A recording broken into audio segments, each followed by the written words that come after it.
বোমা করে নিয়ে গেলে আমাদের টিপলের কোনো দরকার নেই। হাতের একটা নালে ভর্তি করে দিবে।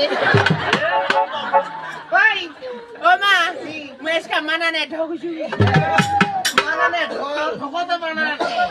ঢকতে মানান গাই শুন তো কিটা টাকালো কদি মোর কিটা টাকালো তোর বিয়া হবে বিয়া তো হবে তো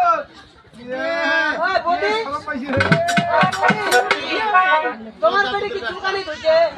হ্যাঁ কি বে চুলকানি দিছে মোর পেটে না দেখেছি তো খুব চুলকাছে তো মোর একটা বুদ্ধি ধরবো বুদ্ধি না